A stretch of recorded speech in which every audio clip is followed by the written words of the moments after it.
उत्तर Korea के शासक Kim Jong Un ने एक बार फिर खतरनाक बैलिस्टिक मिसाइल दाग दी जो जापान के ऊपर से होकर गुजरी और वहां खतरे का सायरन बज गया।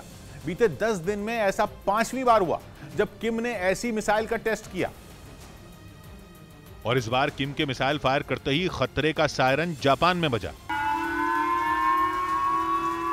क्योंकि कहा जा रहा है कि प्योंगयांग से दागी गई मिसाइल जापान के ऊपर से होकर गुजरी जो बाद में प्रशांत महासागर में जाकर गिर गई। खबरें हैं कि प्योंगयांग को किम परमाणु हमले के ग्राउंड के तौर पर तैयार कर रहे हैं। किम जोंग के इस परीक्षण ने यह साफ कर दिया है कि नॉर्थ कोरिया लगातार अपने पड़ोसी देशों के खिलाफ आक्रामक रवैया अपनाए हुए है और किम के लिए यह भी कोई बड़ी बात नहीं कि मौका मिलते ही वो परमाणु हमला कर दें, क्योंकि वो पहले ही अपने देश को परमाणु हथियारों के इस्तेमाल की खुली छूट दे चुके हैं। साथ ही किम ने यह भी साफ कर दिया था कि वो अपने परमाणु हथियारों को खत्म करने के लिए किसी भी कीमत पर समझौता नहीं करेंगे।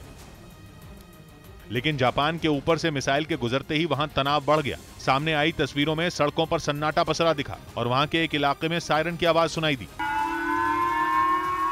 इन हालात में वहां के प्रशासन ने लोगों को अलर्ट कर दिया और लोगों को सुरक्षित जगहों पर रहने की चेतावनी दी। बताया गया कि जापान के उत्तरी हिस्से में इस डर से ट्रेनों के चलने पर भी रोक लगा दी गई, क्योंकि जापान में सायरन बजने का मतलब बहुत बड़े खतरे से निपटने के लिए तैयार रहना है। हालांकि इससे पहले भी उत्तर कोरिया की मिसाइल जापान के ऊपर से होकर गुजर चुकी है और वो साल था 2017, जिसके बाद से किम शांत बैठे थे। लेकिन एक बार फिर उन्होंने मिसाइल दागकर यह बता दिया कि किम की सनक बरकरार है और किम को तो दुनिया इसी सनक के लिए जानती भी है।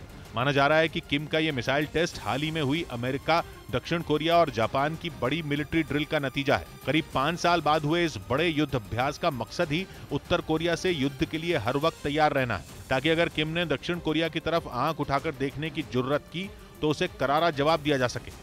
ऐसे में किम ने मिसाइल दागकर ये बता दिया कि अगर अमेरिका ने उत्तर कोरिया के खिलाफ कोई भी कदम उठाया तो नतीजे गंभीर होंगे। मतलब साफ है कि किम आर पार के मूड में है और न तो उन्हें दक्षिण कोरिया का डर है और न ही उसका साथ दे रहे अमेरिका का। इसीलिए किम के आदेश पर यह बैलिस्टिक मिसाइल दागी गई जो जापान के हवाई क्षेत्र से होकर गुजरी और कई हजार किलोमीटर का सफर तय करने के बाद प्रशांत महासागर में जाकर गिर गई। हालांकि बताया जा रहा है कि इससे वहां किसी को कोई नुकसान नहीं पहुंचा। लेकिन संयुक्त राष्ट्र ने उत्तर कोरिया पर बैलिस्टिक मिसाइल के परीक्षण और परमाणु टेस्ट करने पर रोक लगाई हुई है। बताया जा रहा है कि किम ने इस बार जो मिसाइल दागी उसने प्रशांत महासागर में गिरने से पहले करीब 4,500 किलोमीटर तक उड़ान भरी और 1,000 किलोमीटर तक ऊंचाई पर भी गई। कहा तो यह भी जा रहा है कि उत्तर कोरिया की यह पहली ऐसी मिसाइल है जिसने इतनी लंबी दूरी तय की, यानी कि किम लगातार अपनी ताकत को बढ़ाने में जुटे हैं। हालांकि इस बात की जानकारी सामने नहीं आ पाई कि उन्होंने कौन सी बैलिस्टिक मिसाइल दागी।